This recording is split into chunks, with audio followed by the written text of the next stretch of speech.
Yo, what's going on, people? Welcome back to Blakeway Spirit. Hope you all had an amazing week. Hope you're going to have an amazing weekend. Obviously, the combat sports world has fights every weekend. It's no different to this, the one coming up. By the time this out, some of them may have already happened. But I'm not talking about what's going to happen. I'm not previewing any fights in this video. I'm not reviewing any fights. It's a bit different. I'm going to do a few videos like this as well, where I'm talking about something that's happening in the world of boxing or MMA or combat sports as a whole. And yeah, so I want to make this like perhaps a weekly thing, bi-weekly thing. I don't know what to call it yet. You can think of things to call it. A bit like a series, but just something to put in during the week. Yeah, without further ado, let's get into it.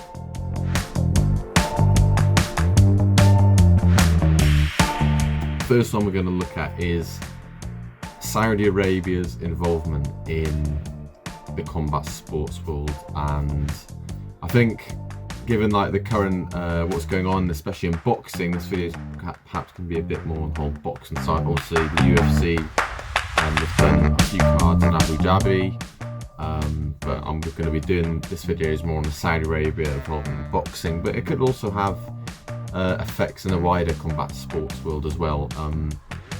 You know, we're seeing Saudi Arabia get involved with a whole host of sports now. Golf. They've basically bought golf, which is mad. Men's golf, anyway. Not women's golf yet. They could do. Who knows? They've basically bought men's golf. So there's a big boxing card that's supposed to be happening. The heavyweight card. Deontay Wilder versus Anthony Joshua. 3 versus Usyk. Is it all going to be on the same night? Is it even going to happen? No one really knows yet. It's all still up in the air.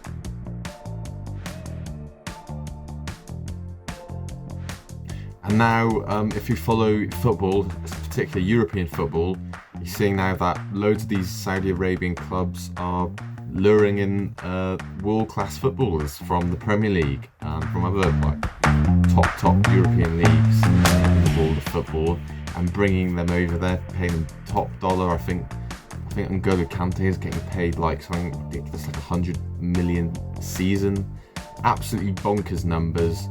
And it's no different in the boxing world. You know, that card I just mentioned with all 4 the heavyweights, they're probably, if it does happen, they're all probably going to get paid between 50, 100 million. Here comes the money.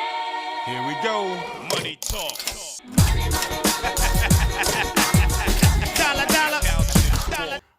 You know, you never see those numbers. You might see those numbers perhaps in Vegas or a big card in Wembley in London or something like a big stadium one. But yeah, I mean, it's just a whole different playing field of money in sport, and it's affecting everything, including combat sports and boxing. So what is like this movement in like combat sports and like other sports? Well, it's meant to be all leading towards the Kingdom's Vision 2030. It's been talked about a lot. That's what a lot of these Saudi Arabian companies, agencies, whatever you want to call them, that's what they're all a part of. You know, it's the Saudi royal family's vision to make Saudi Arabia one of, if not the biggest location for sport in the world.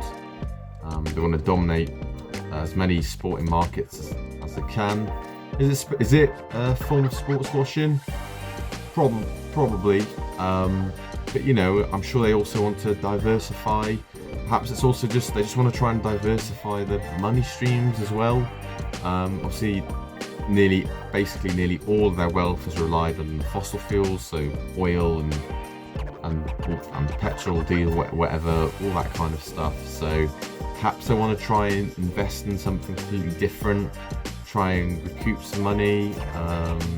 I guess try and just like again diversify the money streams, and also, you know, let's be honest, it's also to get influence. It's also to get influence in the Western world, positive influence. You know, we saw that when the World Cup, not Saudi Arabia, but when it went to Qatar, you saw how a lot of Western people, you know, almost were disgusted that Middle Eastern country like Qatar was hosting the World Cup. It doesn't have great human rights issues. It has different values. It has different values to them. So we saw with the BBC, they didn't even show the World Cup opening presentation, which to this day I still think is absolutely crazy for the BBC to do that. I don't know about you. I know they have no country is completely squeaky clean. It's like a person. No person is perfect. No country is perfect. Everywhere has its problems, has its issues. It's just about how many of them yet they have. And it's a world of lesser evils. And according to the Western world, according to Western ideologies, in a certain sector of Western society anyway, these countries, they're one of the biggest evils. Like I said, the human rights abuses, the problem with sexism, and a whole bunch of different stuff that they've been accused of, allegedly. But whether you like the Saudis and how they do their business or how they run their countries, whether you like it or not, they're here to stay. They're not going to go away. Money makes the world go around, and when they're putting this much money, and not just money, but they're putting effort as well, I think that's something that they're investing smart. They're setting up specific companies or agencies for each specific sport. Obviously, so you've got the LIV in the golf for the golf. You've got Skills Challenge Entertainment for the boxing side of things, and also you've got the Saudi League for football. So they're not stupid. They're clearly not stupid. They're doing this with strategy. That they want a strategy towards this their vision of 2030, the Kingdom's Vision 2030. That's what they keep referring it to. And look, it's 2023 now. The way they're doing things, I think they're probably going to reach that goal of being one of the biggest sports locations, venues, countries in the world, and they might already be there, to be honest with you. Like it or not, just get used to it. It's the way it's going to be. Yeah.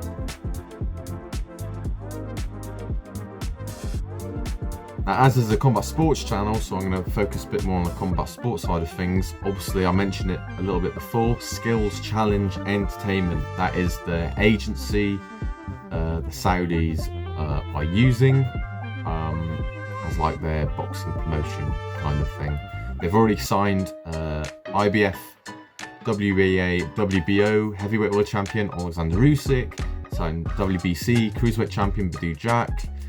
Reports suggesting they're close to signing the undisputed lightweight champion Devin Haney, and they're also reportedly close to signing former WBC heavyweight champion Deontay Wilder, the Bronze Bomber.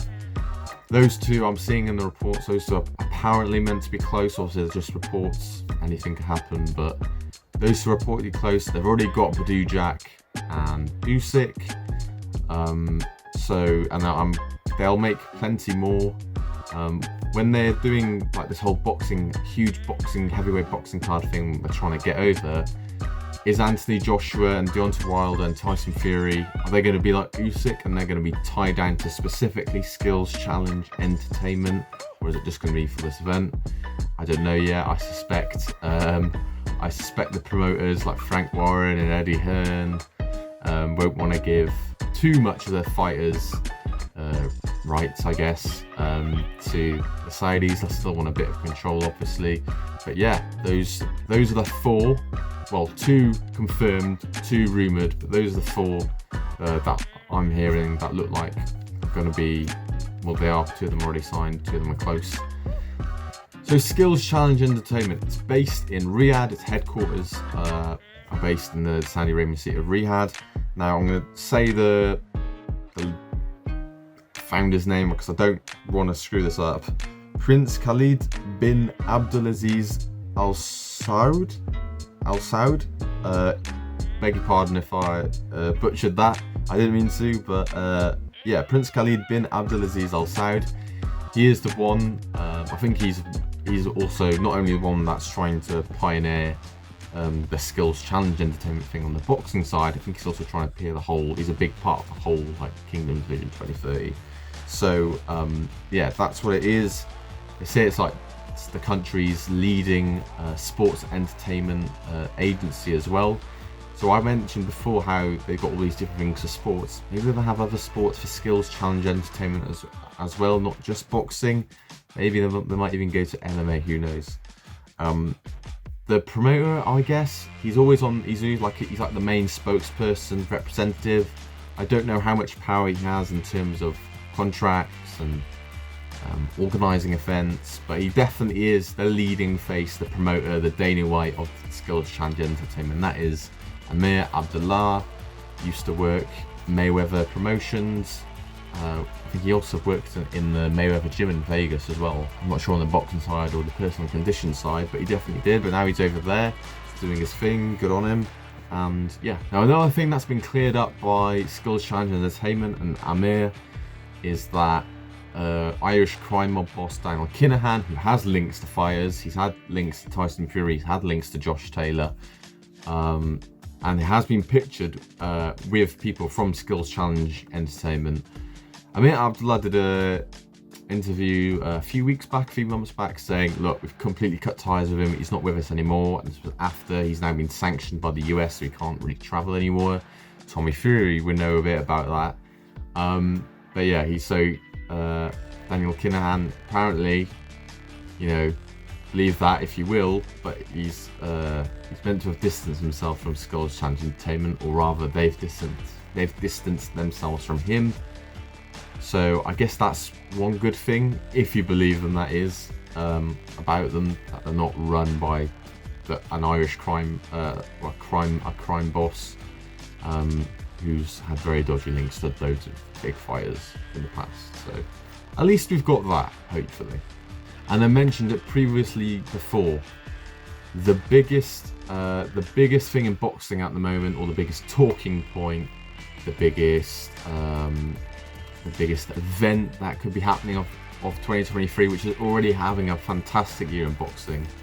One of the, I think you could say, the best year in over 10 years in terms of the amount of huge fights and events they're putting on. But the biggest talking point is at the end of this year, this heavyweight showdown. And we have all these amazing fights with Spence Crawford, we've got Fulton Inoue, we've had Tank Garcia.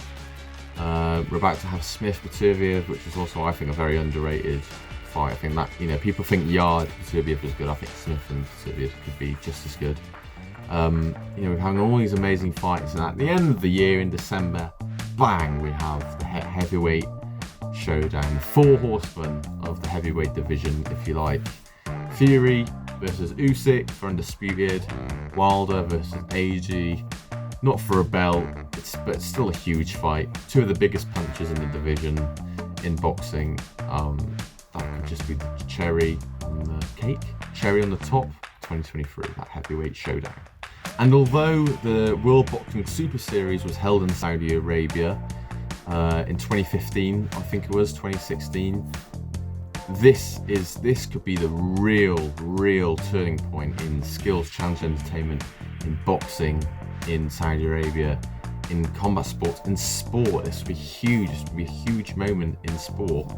This could be the way they announce their boxing ambitions to the whole world. They're like, okay, you've heard all the talk, we've slapped big money on the table, we've got four of the biggest heavyweights fighting each other on the planet. What are all you petty little promoters in the US and the UK and everywhere else? What are you doing? Because we've just put this on, and this is only the beginning. That would only be the beginning of what they're about to do, potentially, If they can put on that on the same night, what else could they, they might even do something crazy like some tournament, or like the Super Series, they could put on that again, but even with bigger stars. Just imagine if they put on, I'm rambling on a bit here, but just imagine if they put on a tournament for the 135 pound division, or 140 pound division in boxing. Seeing all those huge fighters like Rolly Romero, Tank Davis, Shakur. Imagine if they just put on a tournament like that. We've been crying out for, big fights being made regularly. No bullshit, just done. And bar this year, we haven't had that. And the Saudis, they've come to town, and they could be the ones to really make that But it's what, it's a great thing to have all these big fights going, but is it good for the culture of the sport? We've seen, well, for example, in the Jake Paul Tommy Fury fight, the whole fight week was very strange. They kept saying, "Oh, we love Saudi Arabia, we love Saudi Arabia," and that's great because they want that. But when every journalist, every boxer, or whatever, every promoter is literally saying it 5 times in one single interview, you're like, all right, yeah, we get it. Saudi Arabia's, it's a great country. It's a great country. You don't need to tell us like 35 times in the space of 10 minutes. But it's not just that. But it's also the whole atmosphere of these places. They could build. It wouldn't surprise me if they built these huge stadiums and they packed them out. But for example, when we did see Jake Paul versus Tommy Fury, the actual fight, not the fight week, the actual fight night, you could hear on the TV. It was nowhere near as good or as loud, or as it didn't really get you goosebumps sitting on the sofa watching it. It was quiet. There wasn't as much cheering. Like when they walked out to the music, it was, obviously the fighters were very focused and they were probably nervous and had the adrenaline, but everyone was like, yeah, when you hear, and this is for any sport, when you hear the crowd through the TV, and then you can hear the music going, and you hear everyone screaming, and you see the fighters, and they've got like 100 bouncers walking them to the thing. Like when Tank Davis walked out of Chief Keef, and Chief Keef had his arm around him, and it had all the fans, screaming Tank, and you really do feel like that. You may not, obviously, it's not as good if you're there. You do still feel like something, you're just like, oh, wow, what a night, But listen guys, this is a really big topic at the moment. Let me know in the comments what you think. Is Saudi Arabia taking over boxing? If they are, is that a good thing? Is it a bad thing? What's the pros and cons? What do you think of Saudi Arabia's potential involvement in boxing, and where do you see it going?